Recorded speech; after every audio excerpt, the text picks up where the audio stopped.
Welcome to the channel, guys. I'm Gunpla, and this is the 7-minute review on the Master Grade Sinanju conversion kit.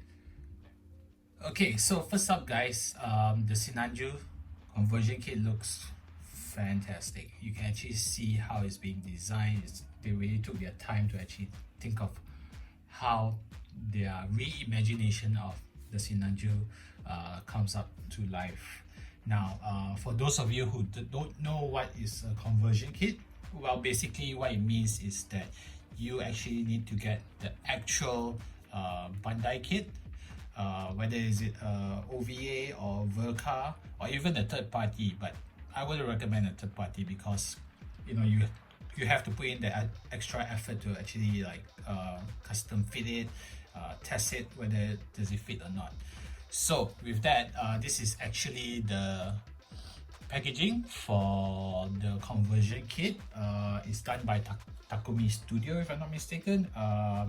So yes, so that's what it is. The only thing that really annoys me is the packaging name, which is Science Fiction Model General Accessories. I have no idea why they named it that. I think Red Comet Expansion Pack would sound really better. But yeah, either way, I think they did a great job in it. As you can see here, this is actually custom painted. This is actually a commission job that I got. And let's go into the build for the conversion kit. In terms of the runners, there's a couple of runners right here. As you can see, most of these runner parts are being used up except for certain things. The trusses is good, you can actually use it for kit bashing. In terms of the color of the runners, we have the gray. Okay, certain parts of the inner frame of the thrusters, the side armors as well. The white is for the propellant tank, okay, and certain parts of it right there behind here as well. You get the black part for the frame of the conversion kit right there. Also, definitely you get the red one. As you can see, it's your standard red runners right there. Good thing about this kit as well, I mean, if you don't plan to paint it, it's actually plated with silver and gold. So this portion here is actually the plated gold portion where you assemble the Sinanju. The kit 3, 2, 1 and go. So guys, this is the build. This is the manual. As you can see here, still don't get this.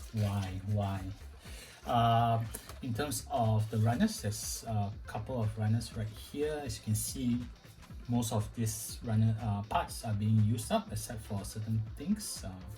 The trusses is good, you can actually use it for kit bashing. In terms of the color of the runners, we have the gray. Okay, certain parts of the inner frame of the thrusters, the side armors as well.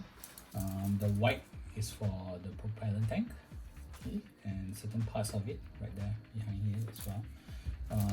You get the black part for the frame of the conversion kit right there. Also, definitely you get the red one. As you can see, it's your standard red runners right there. Good thing about this kit as well, I mean, if you don't plan to paint it, it's actually plated with silver and gold. So this portion here is actually the plated gold portion where you assemble the Sinanju itself. In terms of building process, it's a bit difficult to read from the manual. It's not as detailed as Bandai because I guess they have to save costs. Also, one thing about it is that it comes in Mandarin, you can see here. But it's pretty straightforward. All you need is a Google Translation app. So you just scan that and then it'll auto translate for you, and you sort of kind of get what the instructions is trying to tell you. Another thing to note that because this is a third party kit, the pegs or the joints, or I call it female and male parts, is quite tough to assemble it together. So you either need some drills or some cement, or even what I always use is silicone grease. So what this does is it actually gives it a little bit greasier, so it's easier for you to actually join the part together, and of course it doesn't damage the parts compared to like drill bits or cement itself. So definitely you need one of this if you're ever building a third-party kit. It's very good. This is like in Malaysia ringgit, it's only like $3, so that's like 99 USD in a way. So it's pretty cheap. You can get anywhere in your hardware store. Yeah. So another thing about building this is that it's not as straightforward as it seems. Always look into what they're trying to say, and sometimes if you can't fit it in, just use a bit of common sense. Yeah. So I wouldn't recommend this for the beginners because it requires a lot of tools to actually build it, from like I say drill bits to cement to even sanding. So in terms of the paint, the customer wanted actually a metallic finish, so we kept the original red as is red, so we change it to metallic. It's really quite simple to do actually. All you need to do is prime it black, gloss it black, get a fine silver if you have it, paint it silver, and then all you need to do is get a clear red and just clear it all the way in. I have a video which I did, I'll post it up next, a simple easy video of how you get the red finish. For the white portion, I actually did Gaia Pearl Silver, which is really nice. You can see it's a little bit pearl in terms of the finishing.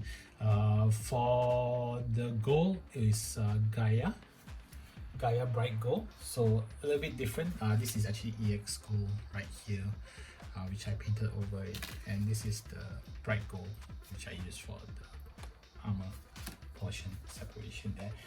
Inner frame is Robot Iron by Modo MK. And for the guns, I wanted to make it flat because it stands out better. I just don't want to overdo it with the gloss finish. And I did some grey portion as well. So guys, thank you so much for watching the video. I hope you guys enjoyed it. I know I wasn't very detailed in terms of much of the key. I want to keep it short. So if there's anything that you guys want to ask, just write down the comments below and I'll get back to you. You can also reach me out on Instagram, on Facebook, and don't forget to subscribe and like, and I hope I will be able to do more review for you guys. So thank you so much, and I'll see you in the next video.